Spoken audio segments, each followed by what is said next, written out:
अस्सलामुअलैकुम दोस्तों, Wasim Rajput advocate high court हाज़िर खिदमत है। मेरे दोस्तों, आज का जो टॉपिक है वो निकाहनामा में जो शराइत होती हैं हक़ महर और मुअज्जल और गैर मुअज्जल के अलावा उसकी कानूनी क्या हैसियत है, इस्लामी क्या हैसियत है। मेरे दोस्तों, हमारे निकाहनामा में जो हक़ महर और नानो नफ़क़ा के अलावा बासूरत तलाक़ की सूरत में कुछ शराइत लिखी जाती हैं। अगर मर्द बीवी को तलाक देगा तो उसके अंदर कोई मकान लिखा जाता है, प्लाट लिख दिया जाता है या सोना लिख दिया जाता है कुछ क्वांटिटी में, और प्लाट कोठी जो भी है तो वो बीवी को अदा करेगा अगर तलाक देता है तो।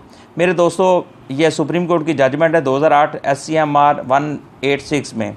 उसमें बताया गया कि इन वैल्यू की कोई कानूनी हैसियत नहीं है और इस्लामी हैसियत भी नहीं है का। इसी तरह मेरे दोस्तों, अगर बीवी मर्द से खुला लेती है तो उस बारे में भी कुछ शराइत लिखी गई हैं, कुछ जजमेंट्स हैं जिसमें कहा गया कि अगर बीवी खुला लेती है तो उसको उसके बदले में कोई मकान देगी, घर देगी, या उसको कोई गिफ्ट वगैरह वापस देना पड़ेगा, या अपना घर छोड़ना पड़ेगा, या कोई डिफरेंस किस्म की उसमें डिमांड लिखी जाती हैं।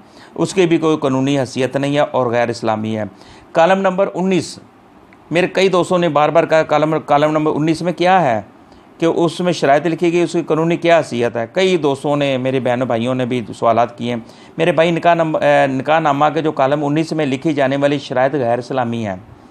और मसलन शौहर दूसरी शादी की सूरत में हर्जाना अदा करेगा, ये शर्त लिखी होती है तो, लेकिन ये गैर इस्लामी है क्योंकि इस्लाम में 4 शादियों की इजाज़त है। तो उसमें अगर बंदा कहे नहीं, अगर दूसरी शादी करेगा तो मेरे को हर्जाना देना पड़ेगा, 10 करोड़ देना पड़ेगा, 5 लाख देना पड़ेगा, 20,000 देना पड़ेगा, 100 डिफरेंस किस्म की डिमांड्स इसमें लिखी जाती हैं। और मेरे दोस्तों, इसमें से मैं कुछ जजमेंट्स का मैं हवाला दूंगा। PLD 2011 है और सुप्रीम कोर्ट की जजमेंट है और 260 पेज इसका है। और SCMR 2008 186 सुप्रीम कोर्ट की जजमेंट है। CLC 2012 और लाहौर हाई कोर्ट की जजमेंट है, 837 पेज है इसका। और PLD 2007 Lahore high court 515 page है इसका। CLC 2015 और इसका पेज 138 है। मेरे भाइयों, इसमें सारा कुछ बताया कि ये जितनी कॉलम नंबर 19 के अंदर जितनी भी शराइत लिखी जाती हैं ये सारी की सारी इलीगल हैं, गैर कानूनी है। इसका कानून के साथ कोई तल्लक नहीं है और इनका इस्लाम के साथ कोई तल्लक नहीं है। जैसे ये मैंने आपको एग्जांपल दी थी कि अगर मर्द दूसरी शादी करे तो वो उसको घर देना पड़ेगा या इस तरह का कोई सोन। और मेरे दोस्तों, इसी तरह अगर मुख्तलिफ शराइत भी इसमें होती हैं जिसमें क्लियर कट बताया जाता है कि निकाहनामा में शर्त बीवी अगर खुला लेगी तो उसको उसके बदले में क्या करना, कोई डिमांड लिख दी जाएगी, घर दे दें, सोना दे दें, पैसा दे दें। उसकी वो गैर इस्लामी शर्त है, गैर कानूनी शर्त है। इसका कोई ना इस्लाम के साथ तल्लक है ना इसका कानून के साथ तल्लक है।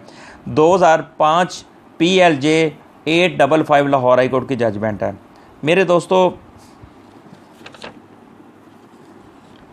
इसमें 2005 PLJ 855 लाहौर हाई कोर्ट की जजमेंट है। इसी तरह कॉलम नंबर 17 में भी जो शर्त दी जाती है वो भी गैर कानूनी, गैर इस्लामी है।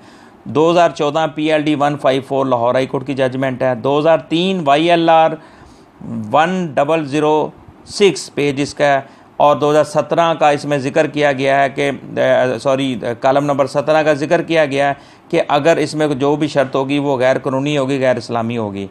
इसी तरह मैंने आप दोस्तों को बताया है कि ये इस तरह की जो शराइत हैं इनकी सिविल कोर्ट को और फैमिली कोर्ट को कुव्वत समाअत हासिल ना है।